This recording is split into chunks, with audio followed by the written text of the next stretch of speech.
बाजारिया में माल राजा जी, माल राजा जी, तब निकाल के उड़ावे रुमाल राजा जी। म्यूजिक डायरेक्टर अरविंद राज। हौवे मिजाज मोर बाला माया नारी, अभियो लड़कपन करेला उबारी, अभियो लड़कपन करेला उबारी। हौवे मिजाज मोर बाला माया नारी, अभियो लड़कपन करेला उबारी।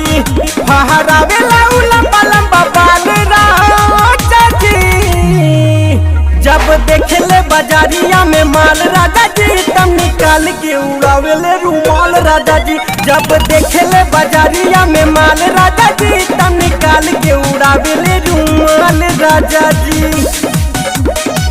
तब निकाल के उड़ावेले रुमाल राजा जी। Geeta recording studio Newada Ambedkar Nagar. जब देखेले बाजारिया में माल राजा जी,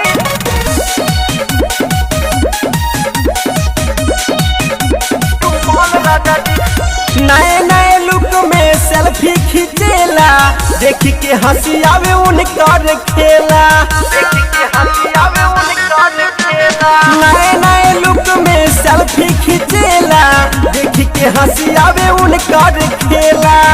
सुन लगी देखियो के ख्याल राजा जी, जब देखेले बाजारिया में माल राजा जी, तब निकाल के उड़ावेले रुमाल राजा जी। जब देखेले बाजारिया में माल राजा जी, तब निकाल के उड़ावेले रुमाल राजा जी। जब देखेले बाजारिया में माल राजा जी, माल राजा जी, तब निकाल के उड़ावेले रुमाल राजा जी।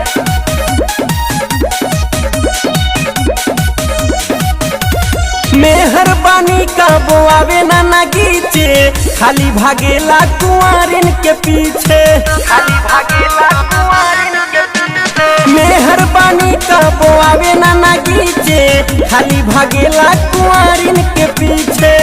मोर करेला बड़ी बुरा हाल राजा जी, जब देखेले बाजारिया में माल राजा जी, ता निकाल के उड़ावेले रुमाल राजा जी। जब देखेले बाजारिया में माल राजा जी, ता निकाल के उड़ावेले रुमाल